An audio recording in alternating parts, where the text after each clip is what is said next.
Hey everybody, welcome to this week's installment of MSP Business School. I'm Brian Doyle with VCIO Toolbox, and with me as always, I've got Rob Rogers and Tim McNeil from OSR Manage. How you guys doing today?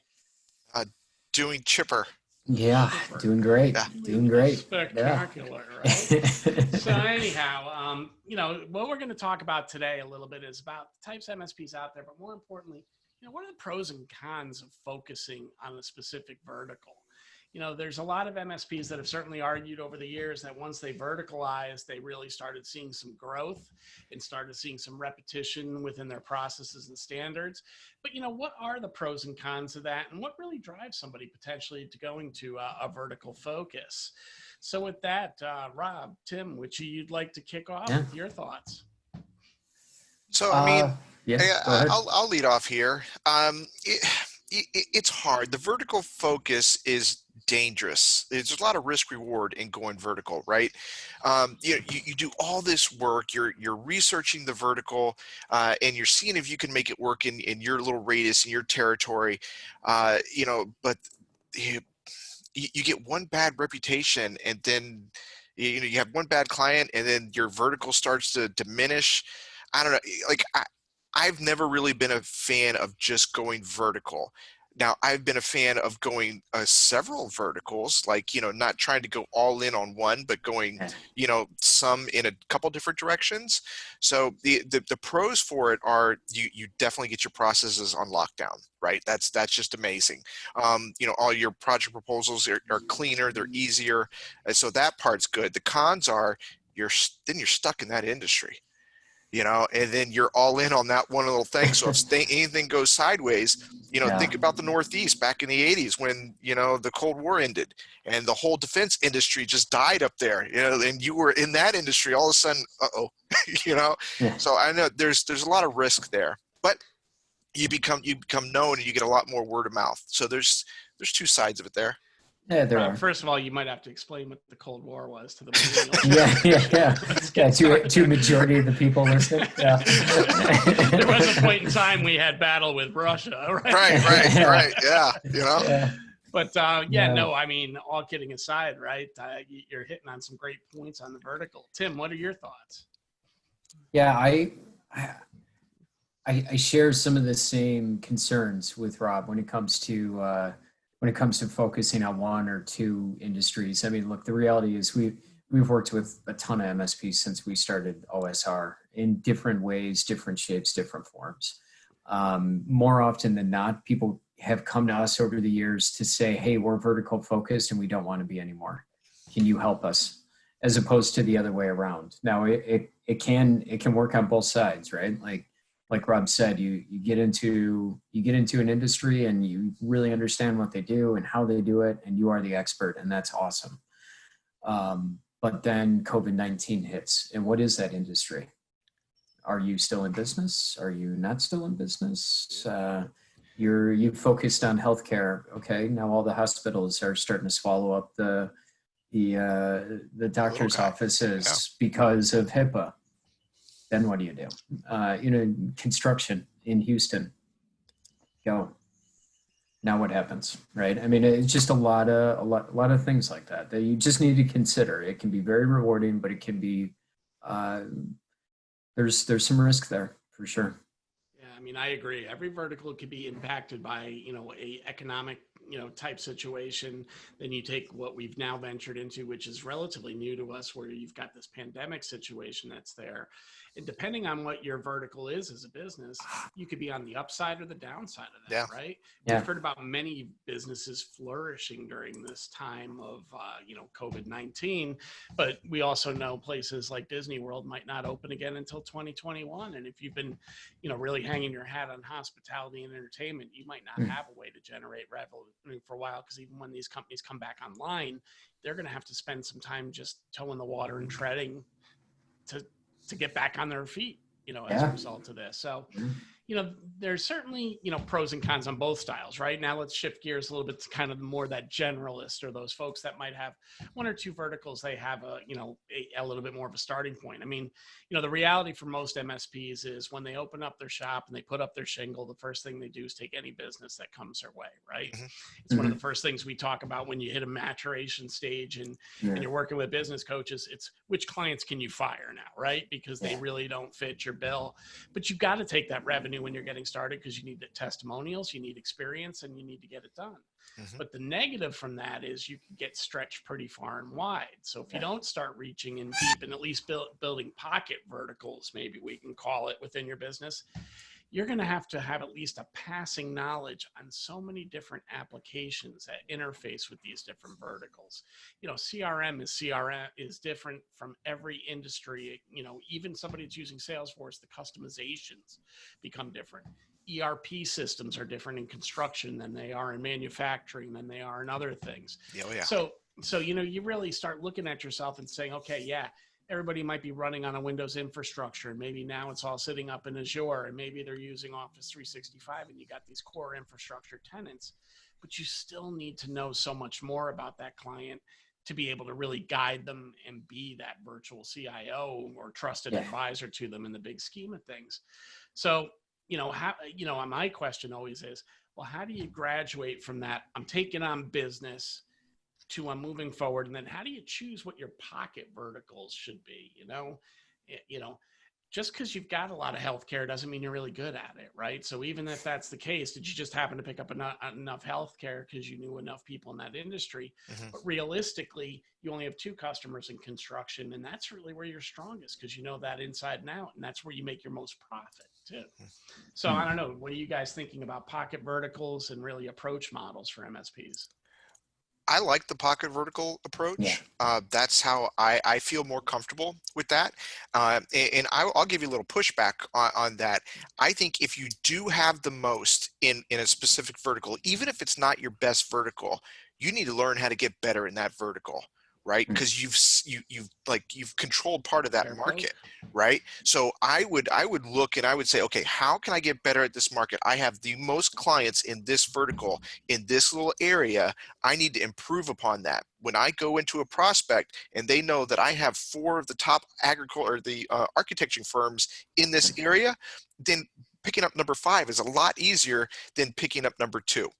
So it just makes it better. So in that instance, I would go with who's the most profitable, and I would build up that vertical and build up the marketing side for there. And I'd also build out where do I have the most business, right? And I would really spend a lot of time understanding how I can get better and beat my competition in that vertical as well. So that's how I see it. It's an interesting perspective, because I guess what you're really saying there is, if you've got strength in a vertical, even if it's not your strongest, you can always hire to fill the gaps if you do well and expand in it. Yeah. And just learn your way into it. Which is what every entrepreneur does anyway, right? They yes we can until they really can. Say yes and figure it out later. That's right. Until it becomes a reality. Tim, what are your thoughts on vertical focus? Look, I think it makes sense, right? You don't, to your point before, you don't want to have 100 different clients in 100 different industries. That's crazy. But I do always fear when I see an MSP say, yes, we only want this, or we only want that, right? If you can narrow it down to 3 to 5 verticals that ideally use the same, it almost never happens, but let's say they use the same CRM or whatever, right? They use a common backbone as far as software.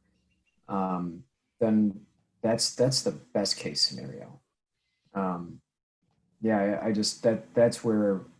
That's where you can save yourself both as a company in case of an economic downturn, but also increase the amount of prospects that you can go after. Right. I mean, there's only so many law firms in your area, right?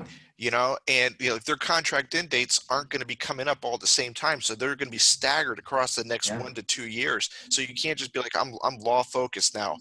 You're only going to be picking up maybe 1 every 6 months at that point. So, then you can't really build all your marketing materials around like such a small subset of your territory. I agree, right? Yeah. 3 to 5 is a pretty, the 5's, aggressive. I would do that as a bigger company and have a couple different sales reps, and maybe 2 to 3 are over here and 2 to 3 are over there, focusing on that group.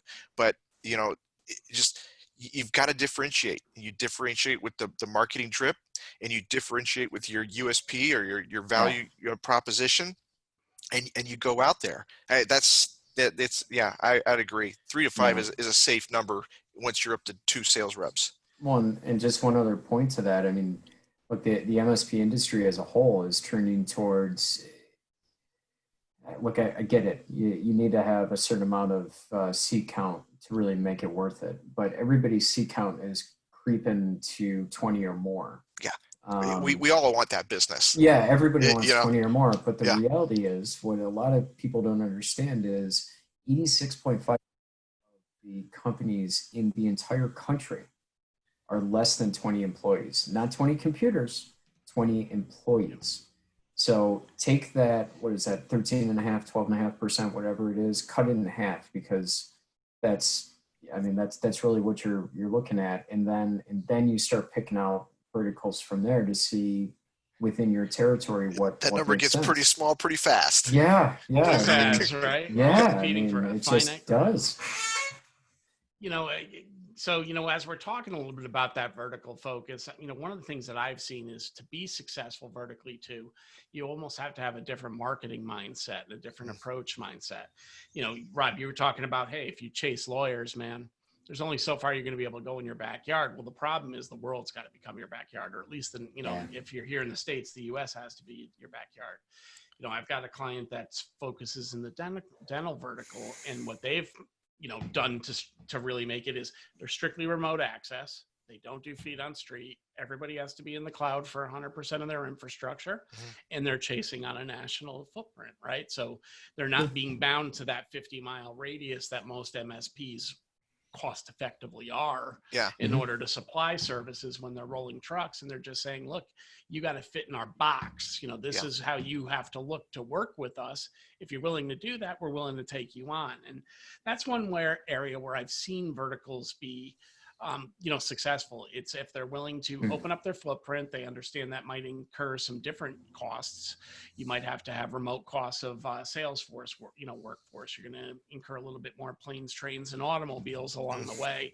But by the other side, you've also increased your footprint for going after. So, and if you're really doing a pure play cloud-based managed model, it's easy to deploy too, right? Build the PCs here, ship them out, plug them in, and that's the end of the day, right? Even if you got to send a guy out there, you're sending out, an inexpensive tech who's calling back into the office. So, I think if you're really thinking about making that vertical leap, you've got to say to yourself, do I think I can be successful on the national scale? And what makes me think I can be successful on the national scale? Am I a kick-ass marketer? If I'm a kick-ass marketer and I can get that footprint in, maybe you can. But if that's not your strong suit, just because you open up your playing field to the country doesn't mean they're going to show up. Yeah. The one thing that is really tough for an MSP to understand, and I get this from the pharmaceutical industry when I used to be in the pharmaceutical, you don't want to be a me too. Yeah. You don't want to just jump in and say, I'm a me too dental MSP focused business. You've got to be the person has the competitive advantage. You've got to be the person that figures out the USP better than somebody else, and have your spin, no matter what it is, right? And you've got to have something that makes you unique and special for those people. As long as you're not going in saying, okay, I'm going to open it up, but I'm going to be a me too. You got some legs, and you need about 2,000 to 3,000 companies out there for a rep to be able to handle. That would be a full-time rep can handle that. So let's expand on that, Rob. You're talking about the fact that there needs to be at least that level of client base for them to have enough pool to cold call and actually build a business off of. Yeah. So it's just kind of it's just the reality, right? And I think that's where, to your point before, Brian, I mean, when a lot of MSPs, at least in our experience, the MSPs we've talked to that are more focused in one vertical or maybe two verticals, they tend to be the bubble or the radius is too narrow, and they're not really ready to not always ready to expand that radius, but they want more business within those industries. Well, and then I go back to my 86.5% stat, right? And it's like, well, what size you looking for? Okay, you want 30 plus? Okay, you're going to have to expand. And then that goes back to the cost, and there's a lot of moving parts to it. That's all. It is. Yep. That I think not everybody, not everybody thinks through them before they jump into said vertical, whatever that may be. So, let's maybe discuss a little bit if a company did want to go vertical focus and they feel they can exploit it. Where do we feel some of the safe verticals might be where you've got a little bit less risk exposure to economic downturns or even what we're experiencing now with the pandemic, from getting crushed in those two worlds? So, any thoughts on that? My perspective is, you brought up legal, Rob. The reality is people will sue each other. People will get divorced. Estates will need to be administered, no matter if it's raining, snowing, sleeting, hailing, or if the economy is good or bad. But, to your other point, it's a finite world, because there's a lot of solo practitioners in law, going back to Tim's 86.5% number. Some of them might only have 5 PCs and it's not worth taking, right? But, legal certainly seems to be an industry where I've seen people focus that it's fairly recession proof, not absolute, of course, but fairly. Any others that you guys are thinking about that can kind of fall into that category as a focus potentially? Well, it depends on where you're at in the country, right? So healthcare in the Northeast isn't really in play right now because the hospitals are gobbling everybody up. But in Texas, they are decoupled, right? So the healthcare is someplace you can go after because it's not attached to the hospital. So like there's different areas of the country that you have to look at. And if they're one of the professional services, they're going to stay around. Right. Yeah. Professional services are always needed, even during the downturn.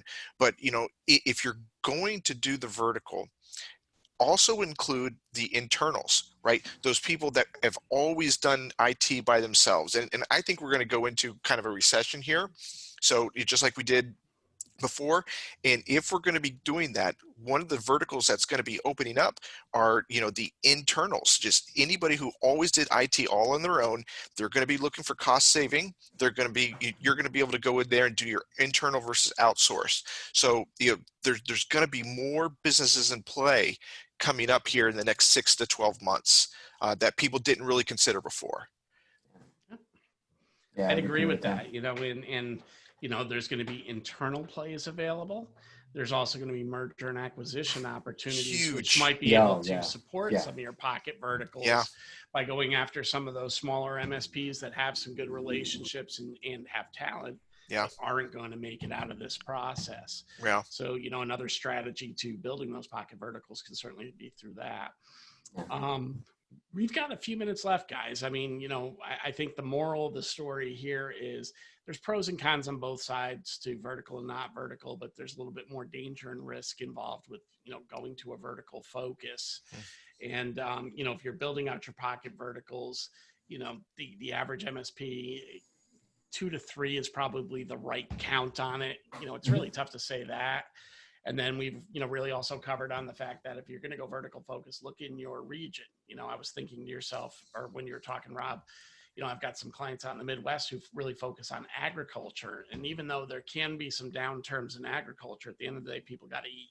Yeah. And, and there's a lot, it'll exist. It's just a question of, is it existing prosperously? So, you really got to look at your vertical focuses and not say, let's jump into the hot one for today. Right. Let's say what's been consistent for the last 20 years. Yeah. And I would definitely look at the, 2008 meltdown and see what was really successful then for MSPs.